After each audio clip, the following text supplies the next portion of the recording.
tentang qadaul hajat, tentang hajat istinja.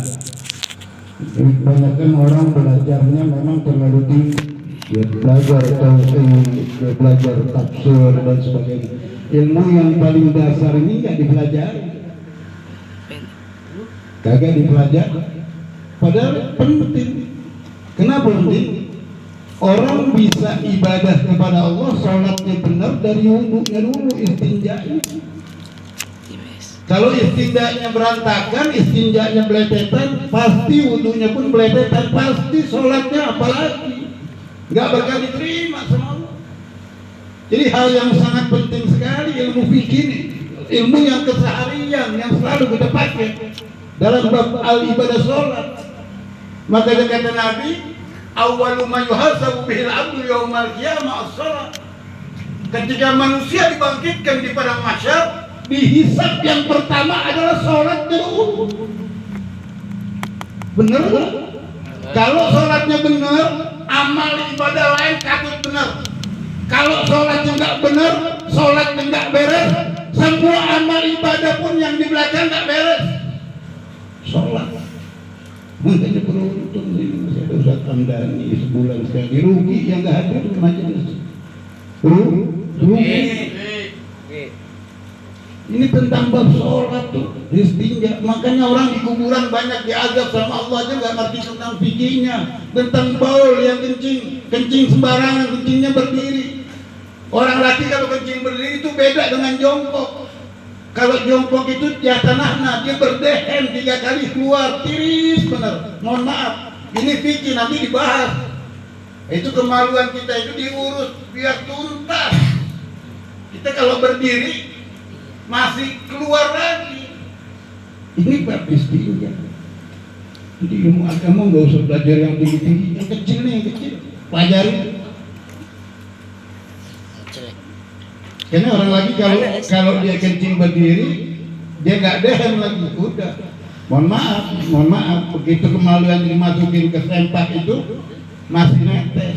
Tanpa akhir tadi dikatakan Ustaz Hamdani, ya. Wudhunya benar, masuk sholatnya benar, tapi bawa satu najis, setetes air kencing yang masuk di dalamnya tadi, dia bawa di dalam sholat. Itu. Jadi luar biasa tentang wudhunya, sholatnya itu. Kalau sudah wudhu benar rapi, kemudian sholat rapi, baru ketika diperiksa di yaumil mahsyar sama Allah Ta'ala, ini sholatnya rapi, bagus, benar, amal yang lain ikut katut rapi, bersih. Tapi kalau udah sholat berantakan, bagaimana amal yang lain mau diperiksa sama Allah? Kata Allah, hai hambaku, ini kamu sholatnya nggak benar karena nggak mau rajin duduk di majelis ilmu, nggak mau belajar fikih, sehingga tiba sholat ikut-ikutan.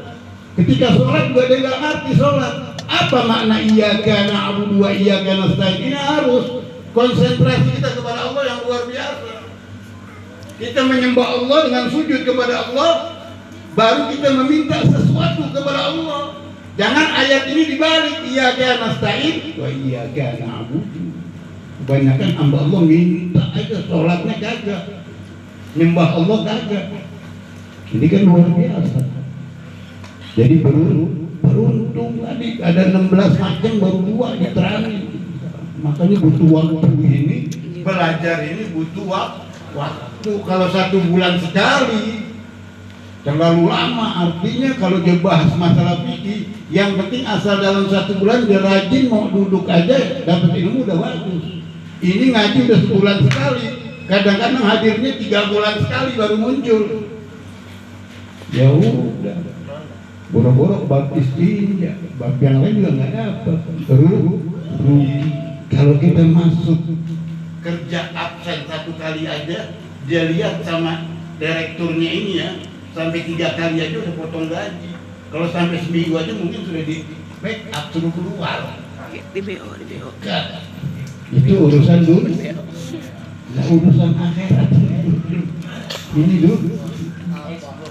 Jadi tentang sholat ibadah ini ada kaitannya tadi dengan tentang berwudu. Itu sangat penting, berkaitan tentang wudu, tentang ibadah sholat. Jadi ketika kita sholat pun harus wa'budullah wa la tusyriku bihi syai'an. Ini akhir zaman. Orang kalau sudah banyak yang menyekutukan Allah, yang mensyirikan Allah, yang menduakan Allah, dengan berbagai macam cara mereka akan lakukan. Apa yang mereka raih? Pangkatkah, jabatan, harta, tahta, wanita, dia lakukan walaupun dia tahu bahwa itu adalah perbuatan yang syirik, yang tiada akan ada ampunan dari Allah Subhanahu wa ta'ala. Jangan kita pernah bersirik kepada Allah. Tawakal kepada Allah betul-betul, wa'bud rabbaka hatta ya'tiyakal yakin. Sembah Allah sampai kita mendatangkan satu keyakinan kepada Allah. Allah ini sangat maha besar, maha perkasa, maha kuasa, maha segalanya. Apa yang diberikan kepada Allah, kepada hambanya, semua dikasih sama Allah. Kenikmatan apa aja diberikan sama Allah. Tapi syukur kita kepada Allah, ta'abbud kita kepada Allah sangat jauh. Sholat satu hari 5 waktu. Kalau satu waktu dikasih waktu untuk sholat 10 menit, 5 waktu, nggak ada 1 jam. Kita dikasih waktu sama Allah 24 jam. Kita ambil 1 jam untuk ibadah kepada Allah. Kalau hamba Allah ini ibadahnya betul-betul kepada Allah. Ketika dia takbiratul ihram, Allahu Akbar, betul-betul dia khusyuk kepada Allah. Artinya betul-betul Allah ini di depan matanya. Artinya apa? Makna ihsan, anta abudallaha ka'annaka tarahu fa in lam takun tarahu fa innahu yara. Kadang-kadang kita sholat Allahu Akbar, kita mikirin utang di mana. Allahu Akbar, kita pikirin bisnis kita ini besok gol apa enggak. Ketika kita takbir dalam Allahu Akbar di masjid, sendal baru beli tadi, hilang apa kagak nih kira-kira. Itu benak-benak dalam hati. Kalau udah masuk dalam hati benak, iblis terus. Ya mungkin tadi ada kaitannya ketika masuk di kamar mandi nggak pakai kopiah, pikiran ngelantur, ngerokok berangan-angan, pikiran masuk. Jadi kata-kata Amdani masuk, kenapa? Nggak pakai kopi. Kenapa? Karena masuknya ke kamar mandi nggak pakai alas sendal. Kenapa disuruh pakai alas sendal? Paling banyak kutu kuman yang terkecil di kamar mandi bisa terkena kutu air. Suruh Nabi pakai jadi manfaat apa yang diajarkan sama Nabi, sama ulama luar biasa. Jadi tentang ibadah sholat, wa'budullah wa la tusyriku bihi wa bil walidain. Yang kedua nih penting, birrul walidain. Selalu Allah mengatakan kalau dia nyembah Allah bil walidain, itu kaitan ayat selalu bergandengan. Ya, jadi anak ini kalau sudah ibadah kepada Allah tapi tidak birrul walidain, dia durhaka sama orang tuanya, jangan harap ibadahnya diterima semua. Jangan harap dapat ridha Allah, jangan harap dapat kasih sayang Allah, jangan harap dapat turun rahmat dari Allah. Anda punya pangkat jabatan apapun, Anda sekolah pintar S1, S2, harta yang Anda kalian miliki, kalau Anda durhaka sama orang tuanya, demi Allah akan hancur hidupnya dunia sampai akhirat. Orang tua hati-hati, ibu hati-hati. Ya, yang ngandung inti 9 bulan. Kalau udah 9 bulan nggak bisa tidur, tenggorok celentang aja ya. Kondangan dibawa, WC dibawa, keluar dibawa, sholat dibawa. Kalau sakit dia sujud. Periksa ke dokter, kata dokter, waduh ibu ini bayinya melintang, ini harus banyak sujud ya Allah. Dia udah pikiran. Begitu tengah malam dia sholat, dia nangis, dia minta sama Allah, ya Allah ya Rabb, andai kata diri saya kau cabut, yang penting anak saya kau selamatkan ya Allah. Sampai ke situ ibu jiwanya sampai ke situ, sehingga baginda Rasul sahabat datang di hadapan Nabi, dia bertanya sama Rasul, siapa yang harus aku muliakan ya Rasulullah? Siapa? Nabi jawab, ummuka, ibumu. Siapa lagi ibumu? Siapa lagi ibumu? Kemudian siapa lagi ya Rasul? Abahmu. Ingat konteks hadis ini, hati-hati, jangan sembarangan mentakwilkan hadis. Oh berarti sama bapak seenaknya, sama abah seenaknya. Nabi yang mengatakan sama ibu takzim luar biasa, bapak diabaikan. Bukan begitu. Doa yang akan menjadikan ijabah birrul walidain, artinya seorang kedua-duanya. Tanpa bapak tidak ada kalian. Jangan. Kenapa Nabi mengatakan ummuka, ibumu, ibumu? Nabi tahu wanita ini orang yang perasaannya tinggi, yang sensitif, yang Allah ciptakan perasaan 99 perasaan, akalnya satu. Tapi orang lagi diciptakan sama Allah akalnya 99 akal, perasaannya satu. Ibu kalau ente sakitin nggak bisa nempeleng dia. Ibu kalau ente sakitin cuma bisa nangis. Dia usap dadanya, dia munajat pada Allah. Tapi hati-hati kalau bapak kamu sakitin masih bisa melempar gelas, masih bisa nempeleng.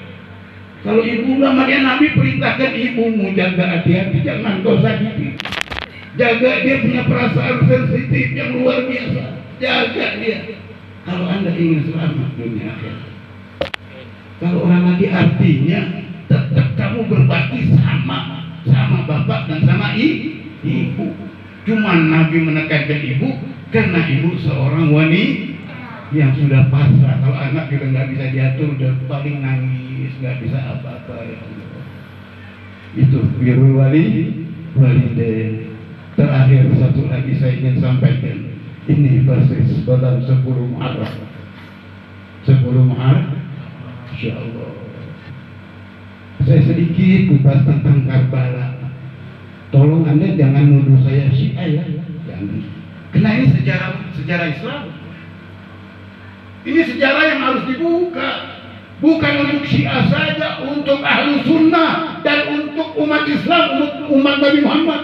Sehingga mereka tahu. Makanya mereka nggak ngerti tentang sejarah. Mereka mengatakan ahli bait keturunan Nabi nggak ada karena ditutupin sejarah ini. Ya tahu. Dan nanti bilang, oh Habib Ali bin Abdullah Syiah tuh dia buka Karbala. Jangan. Biar tahu Muharram terjadinya. Allah mau menyelamatkan Nabi Musa dengan kejaran Firaun pada tanggal. Allah selamatkan Nabi Allah Ibrahim ketika dibakar oleh Raja Namrud pada tanggal. Terjadi perjanjian luar biasa yang tidak akan kita lupakan, kekal dan abadi. Pembantaian Sayyidina Utsman radhiyallahu anhu. Siapa Sayyidina Utsman? Kesayangan Nabi Muhammad yang selalu dicium lehernya oleh Rasulullah. Sampai Fatimah berkata, kenapa ya Rasul kau menciumi daripada leher Sayyidina Utsman? Rasul paham bahwa cucunya nanti akan terbunuh, terbantai, akan dipenggal kepalanya, makanya dicium. Sayyidina Hasan dicium mulutnya oleh baginda Nabi. Kenapa? Nabi tahu nanti Sayyidina Hasan cucu akan matinya diracun. Jadi semua diberi gambaran. Semua Nabi sudah akan diberi kepahaman sama Allah lewat Jibril. Peristiwa Karbala ini Sayyidina Husain yang luar biasa. Orang manusia Islam boleh bersedih, boleh bersedih, tapi tidak boleh kelewatan batas. Seperti orang Yahudi yang Nabi mengatakan dalam satu hadisnya, man darabal hudud, barang siapa mukul-mukul pipinya, wajahnya jalsud, dia buka, dia sobek bajunya, ada lagi bahkan dirang dengan pedangnya. Ini haram. Ini haram kalau perbuatan ini dilakukan. Bukan begitu umat Islam kesedihannya. Tidak. Kita boleh sedih. Siapa saya terus kekasihnya Rasulullah. Tapi sedih yang berlebihan, yang seperti yang diajarkan oleh kaum Syiah yang sesat, yang mereka ingin menyesatkan umat Islam, ingin mengelabui daripada hal itu. Ini yang diharamkan. Siapa Sayyidina Utsman? Berangkat bawa pasukan 73 pasukan, saudara. Yang Sayyidina Utsman sudah paham. Waktu itu beri surat Muslim berangkat, bawa di sana udah ditunggu pasukan Sayyidina Utsman. Udah lebih 4.000. Nunggu. Karena Sayyidina Utsman diteror terus. Kenapa? Karena Yazid ingin melimpahkan kekuasaannya. Sayyidina Utsman tidak akan pernah mau. Oh, kata Sayyidina Utsman, tidak bisa. Ini khalifah daripada datuknya Sayyidina Muhammad sallallahu alaihi wasallam yang dia pegang amanat yang luar biasa. Masa aku limpahkan kepada orang yang munafik, yang tidak berbohong, yang berkhianat, yang suka minum khamar? walaupun kepalaku dan badanku terpisah tidak akan aku berikan amanah. Lihat saudara, jadi persis kejadian zaman sekarang, siapapun termasuk imam besar MUID nggak bisa dicolongkan apapun. Kalau hak itu hak, batil itu batil, saudara. Nggak mau saya Muslim berangkat 73 tengah malam, berangkat dari Madinah terus sampai singgah di satu kota kecil. Bayangannya apa? Saya Muslim sudah ditunggu sama pasukannya 4.000 orang. Kenapa? Nggak tahu ya, si Muslim bin Ja'far Shadiq sepupu Sayyidina Husain ini berangkat begitu ngirim surat sampai di sana dibunuh. Kenapa? Kata Yazid, ini bahaya gubernur. Kenapa? Tidak pro dengan pemerintahan. Orang sekarang kan begitu, kalau nggak pro dengan pemerintahan geser, nggak cocok dengan pemerintahan walaupun tuh pemerintahnya khianat, geser, bunuh. Ada orang jujur, singkirin. Nggak bisa begitu zaman Yazid. Kenapa? Luar biasa, di gubernur diganti pasukan nunggu 4.000 diambil. Di Sayyidina Husain sudah nunggu, nggak boleh Muslim dibunuh dulu, pasukan yang tadi 4.000 diambil oleh gubernur. Nggak boleh ini ngikut pro Sayyidina Husain radhiyallahu anhu. Jadi begitu sampai di Karbala, dia lihat pasukan tidak ada satupun yang ikut Sayyidina Husain. Sayyidina Husain bilang, ini sudah kita dikepung dengan pasukan 40.000, dengan pasukan 73. Kata Sayyidina Husain, kalau itu mau pulang lagi ke Madinah, saya nggak bakal pulang. Ini sudah terkepung. Di situ ada anak di Sayyidina Husain yang Ali Zainal Abidin yang sekarang dijuluki As-Sajjad. Ada anak Sayyidina Hasan, kakak daripada Imam Husain. Dua, ada anak Sayyidina Abu Bakar, kumpul masih kecil. Ada Siti Zainab bin Abi Thalib, khalatu bibi daripada Sayyidina Husain. Tapi pasukan bilang, ya Husain, saya tidak akan kembali ke Madinah. Tetes saya terakhir yang saya akan bela engkau, hidup atau mati. Singkat cerita, dia bikin kemah digabung. Tetap Sayyidina Husain disuruh memberikan kekhalifahan kepada Yazid bin Muayyah. Kalau enggak ada pun, kata Sayyidina Husain tidak bisa. Tetap sampai terjadi pertikaian, pembantaian tengah 73 pasukan, ya, termasuk anak kecil melawan 40.000.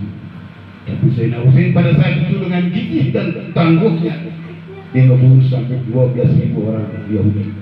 Sampai Sayyidina Husain terkena tanah 42 belakang dengan sayatan 33 sayatan.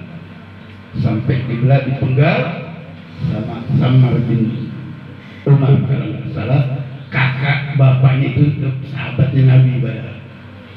Penggal palanya dipegang di bawah. Sampai dia masuk kemah, dihadang sama Siti Zainab. Kenapa itu sudah penggal Zainab pala Sayyidina Husain, ini mau penggal lagi anaknya, lebih baik bunuh aku. Ini anak kecil. Ini skenario nya, tapi Allah Maha menjaga. Ini yang membawa Islam dari sini. Jadi tidak habis pada saat itu pembantaian, saudara, biar tahu Islam. Ali bin Abidin ini masuk terus sampai dijuluki As-Sajjad, orang yang ahli ibadah. Ini kalau Sayyidina Husain diputar sampai Samra itu masuk ke rumahnya, istrinya kaget. Dia tahu ini kepala cucu Rasulullah. Engkau gila, kau bunuh begini. Istrinya sampai minta cerai pada saat itu. Sampai semua di kaum itu dapat kutukan dari Allah Subhanahu. Jadi tidak ada pembantaian pada saat itu. Masih ada Imam Ali Zainal Abidin pulang lagi ke Madinah, berangkat lagi ke Tarim ke Mekah, sampai Isa bin Muhajir, terus sampai ke Tiongkok, ke Cina, sampai menjadi Muhammadul Baqir, terus sampai Fagil Mugaddam sampai sekarang. Jadi keturunan dari Imam Ali Zainal Abidin yang Allah pelihara tidak sampai terbantai. Ini sekilas infonya yang kita harus mengetahui daripada pembantaian Karbala, yang kita umat Islam wajib kita sedih, tapi tidak boleh yang berlebihan, yang ditiru oleh orang Yahudi sampai mukul kepalanya, sampai badannya, sampai merobek, sampai dengan pedang, dengan darah. Ini adalah haram, tidak diperlakukan oleh Nabi Muhammad sallallahu alaihi. Insyaallah kita semua di dalam majlis ini keluar tidak lain dosa kita diampuni sama Allah Taala. Keluar dari majlis ini tidak lain hajat kita digabul oleh Allah Subhanahu wa taala. Keluar dari tempat ini insyaallah anak-anak kita dijadikan anak-anak yang soleh dan salehah. Allahumma hdina fiman hadait wa afina fiman afait wa tawallana fiman tawallait wa barik lana fima a'tait wa qina bi rahmatika syarra ma qadait fa innaka taqdi wa la yuqda alayk wa innahu la yuzillu man walayt wa la yu'izzu man hadait tabarakta rabbana wa ta'ala falakal hamdu ala ma qadait nastaghfiruka wa natubu ilayk nastaghfiruka wa natubu ilayk nastaghfiruka wa natubu ilayk wa sallallahu ala sayyidina Muhammadin nabiyyi وعلى آله وصحبه وسلم والحمد لله رب العالمين والأمر منكم والسلام عليكم ورحمة الله وبركاته.